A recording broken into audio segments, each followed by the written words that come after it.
পবিত্র ঈদুল আজহাকে সামনে রেখে শেষ সময়েও জমেনি যশোরের পশু হাটগুলো। কাঙ্ক্ষিত দাম পাচ্ছে না বলে অভিযোগ বিক্রেতাদের। কঠোর পরিশ্রমে উৎপাদন করা কোরবানির পশু কম দামে বিক্রি করে লোকসান গুনতে হচ্ছে। শনিবার যশোর শহরের বিভিন্ন এলাকায় হাটে গিয়ে দেখা যায় যশোর, মাগুরা, কালীগঞ্জ সহ দেশের বিভিন্ন জেলা থেকে গরু নিয়ে এসেছেন ব্যাপারী ও খামারিরা। কোরবানির গরুতে কানায় কানায় পরিপূর্ণ হয়ে গেছে পুরো পশুর হাট। ক্রেতাদের অপেক্ষায় বসে আছেন বিক্রেতারা, তবে হাক ডাক দিয়েও ক্রেতা মিলছে না। বিক্রেতারা বলছেন পশু বেশি আসলেও হাটে ক্রেতার সংকট। এছাড়াও ভারত ও মায়ানমার থেকে গরু আসায় লোকসানের মুখে পড়তে হচ্ছে তাদের। এদিকে ক্রেতাদের দাবি, গত বছরের তুলনায় এবছর গরু প্রতি 50 থেকে 80 হাজার টাকা দাম বেশি চাচ্ছেন ব্যবসায়ীরা।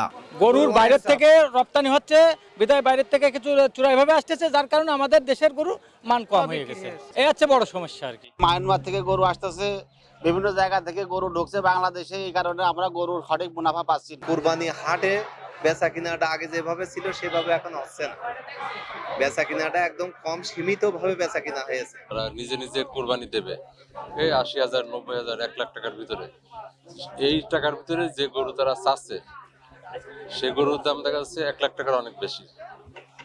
অর্থাৎ ওই 80-90 হাজার টাকার তেমন গরু কোরবানি দেওয়ার মতো গরু পাওয়া যাচ্ছে না। হাট মালিকরা বলছেন ঈদুল আজহাকে সামনে রেখে প্রতি বছরের তুলনায় এবছর বেচা বিক্রি অনেকটা কম, তবে শেষ সময়ে বেচা বিক্রি বাড়বে বলে আশা করছেন তারা।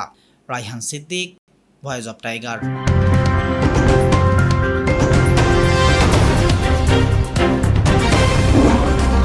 Voice of Tiger.